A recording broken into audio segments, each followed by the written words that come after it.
मुगल कालीन प्रशासन किस शासक ने राम सीता की आकृतियों वाले राम सी देवनागरी लेख में युक्त सिक्के चलवाए? तो अकबर ने।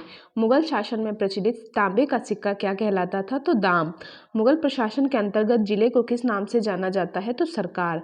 मध्यकाल में बटाई शब्द का अर्थ क्या था? लगान निर्धारण की विधि। विद्वानों को दी जाने वाली मुक्त अनुदान राशि मतलब भूमि को मुगल प्रशासन में मददे माश शब्द से इंगित किया जाता था। दिल्ली का वह शिक्षा केंद्र जो मदरसा ए बेगम कहलाता था, किसके द्वारा स्थापित किया गया? तो महामंगा द्वारा।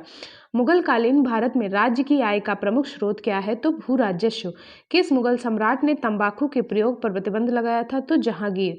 किस विदेशी यात्री को मुगल सेना में किसे चिकित्सक नियुक्त किया गया था? तो निकोलाओ मनुची को। मुगल काल में सेना का प्रधान कौन था? तो मीर बख्शी। उसके बाद करते हैं मनसबदारी प्रथा। मनसबदारी प्रथा जो थी इसके संस्थापक अकबर थे। 1575 में स्टार्ट करी गई थी। इसका अर्थ पद या श्रेणी होता था। इसका उद्देश्य प्रशासन का संचालन करना होता था।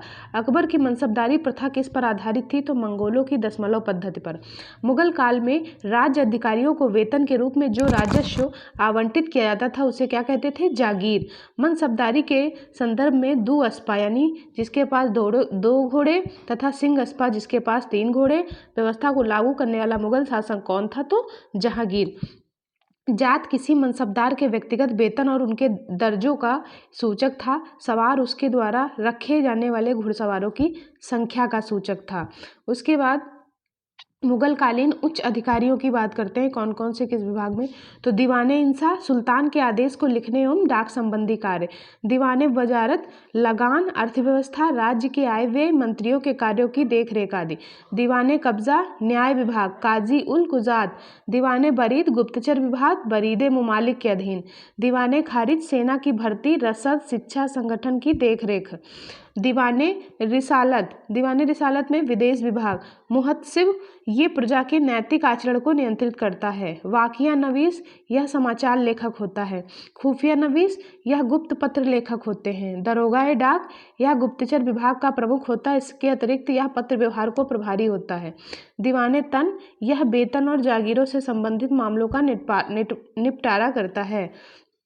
और इसके बाद है मीर आतिश यह शाही तोपखाने का प्रधान है।